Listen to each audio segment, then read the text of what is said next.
Hi everyone, just making this little Facebook Live about the topic how the sex and spirit split creates disempowerment and distortion. And actually I could probably put another D in there, I could put dysfunction in there as well.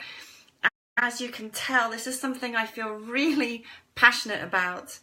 The reason I'm making this video this morning, actually this afternoon, but doesn't matter. The reason I'm making this video today is that I was listening to the radio and I heard on the news that another Catholic, something, bishop, priest, I don't know, whatever he was, has been accused of a long history of sexual abuse.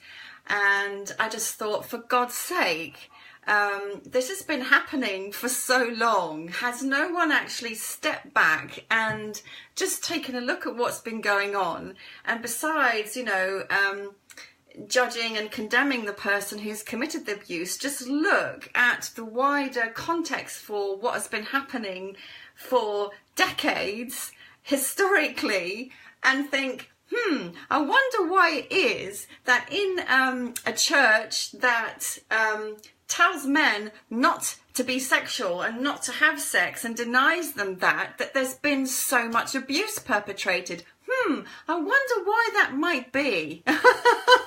It's like, it's kind of obvious that something's going on there, isn't it?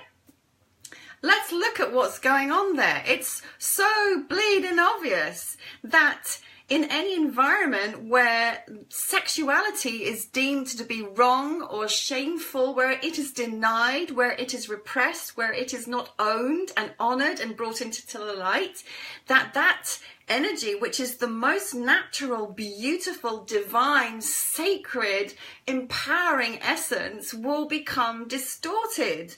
Hey, wake up to that. Repressing your sexuality isn't going to make you a more holy, pure person. It's more likely going to distort your nature.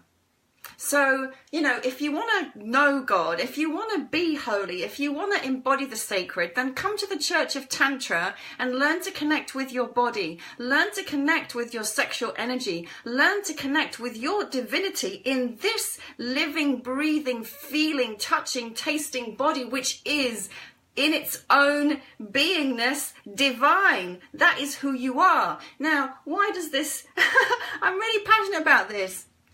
Why is there this huge split between sex and spirit in every world religion and in so many cultures around the world? Well, it's bloody obvious. Historically, once again, a certain group of people wanted to have power and, men wanted to have power, or a certain class of men, because not all men, a certain class of men. And what is the most powerful thing out there? What is the most powerful thing in the world? Sexual energy. Sexual energy is the most powerful thing in the world because it's the energy that creates all of life, right? And this is the energy of the divine feminine in my cosmology anyway, but you can call it whatever you want to call it. It's the most powerful force in the world. So people know that if that energy is suppressed, then people are not empowered, they are disempowered, and they can be more easily controlled. So that is why in so many religions and so many cultures, the woman, the feminine sexuality has become repressed, put down, shamed, seen as the temptation, the devil, the thing that is most evil, when in fact that is the thing that is going to wake you up most to the truth of who you really are. And that is why there is this huge resurgence around the world at this time of the divine feminine. The divine feminine is waking up on the planet everywhere, in us, between us, around us, beneath us, because she brings that energy of sexual awakening and aliveness to us, and she brings the energy of the true feminine to us, men and women, and that energy opens our hearts, that energy opens our minds, that energy awakens our consciousness. When our consciousness is awakened, When we know who we really are, which is one with all that is, we can't be controlled.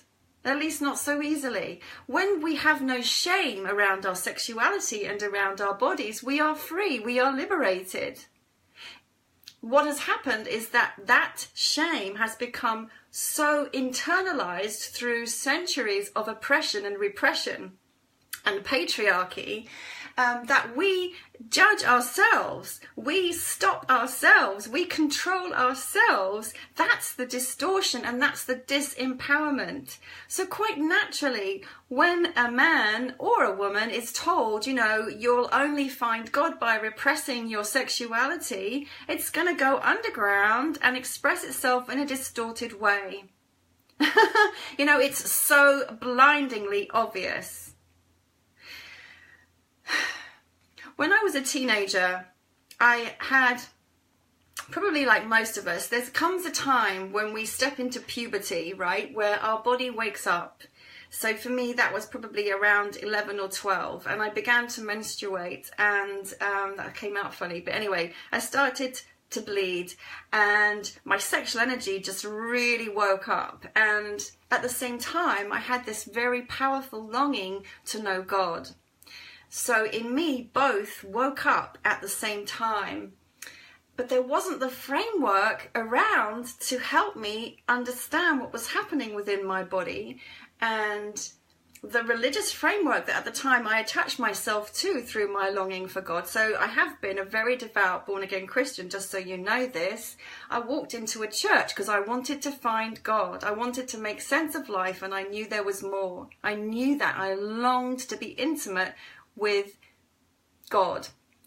And at the same time, I was horny as hell. And I would masturbate secretly under the covers. I would read pornography secretly under the covers. And then I would go to church and I would feel guilty. I would feel guilty. And I couldn't relate to boys. I couldn't relate to men. I didn't own my sexuality. There was a complete split in myself. So I'm speaking from personal experience.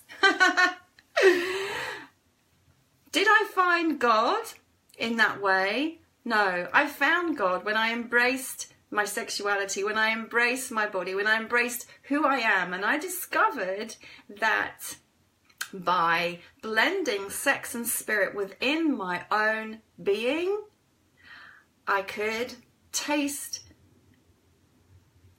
the bliss, the ecstasy of knowing that I am one with the divine.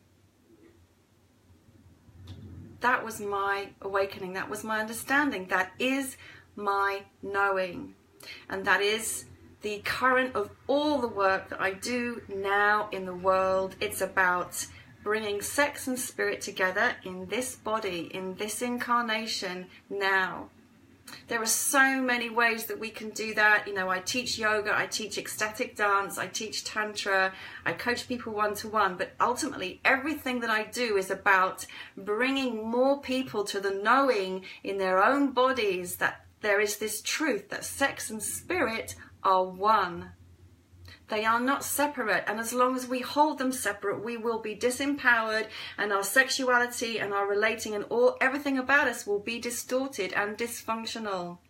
And what is happening around the world right now is about bringing those two energies together and recognizing that that is who we are. Wouldn't it be wonderful if when a young woman goes through menarche, when she begins to bleed, or when a young boy has his first wet dream, if some elder spoke to them at that time and said, welcome, how wonderful, your life force is waking up.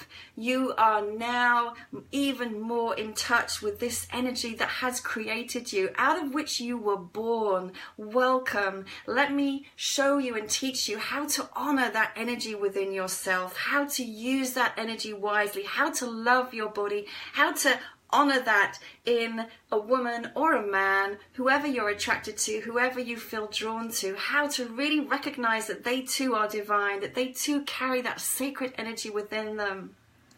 How wonderful would that be if instead of going to some church where we're taught to feel guilty for our most natural, beautiful desires and bodies, we were taught to love and embrace our desires, to feel no shame about our bodies, to know that this is the house of the Goddess.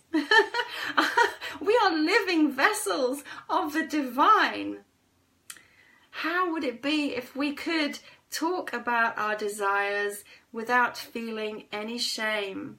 You know, we all have desires, dark and light desires. That is human. It is natural. It's when we repress them and feel wrong about them that things can go a little bit crazy. You know, look at the popularity of 50 Shades of Grey.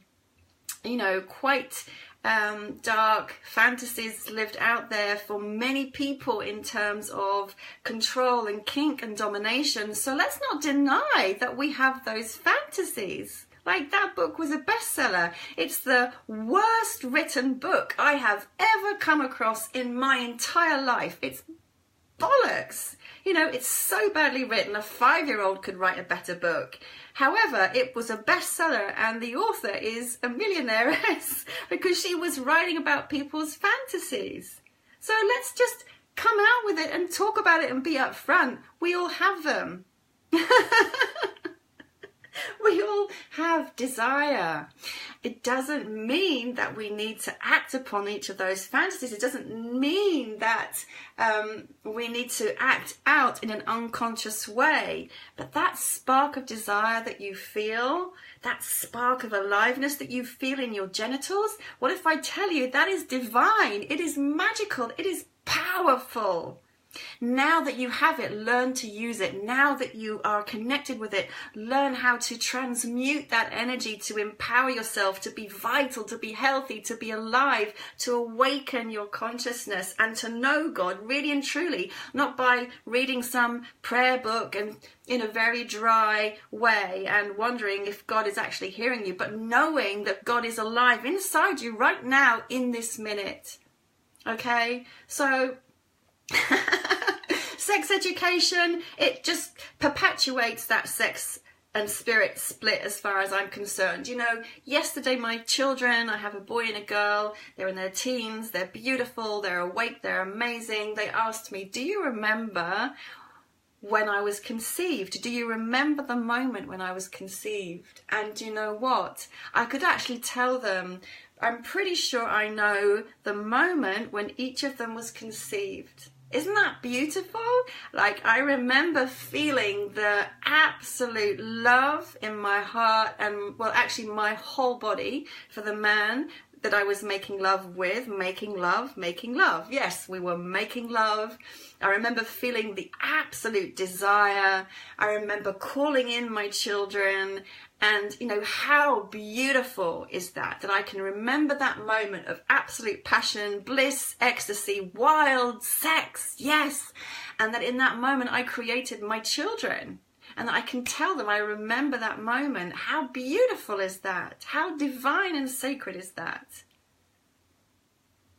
So, yeah, that is it. I think that's it. I've had a rant. I feel so passionate about it. No more sex spirit split. Awaken to the knowing that they are one in you. When you know that, you will reclaim your power. You will reclaim your beauty, your radiance, your divinity, your sacredness. And it's got nothing about going to a church, reading a book, bowing down to some man who thinks he can tell you what to do because he's supposedly got a connection to God that you don't have. You don't need that. You've got your own connection to God because you are God or goddess. Same term, divine, sacred, source, nature, whatever you want to call it. That's it. Sat Nam. Thank you for watching. I can't see your comments because I'm blind. I'm gonna read the comments now and reply.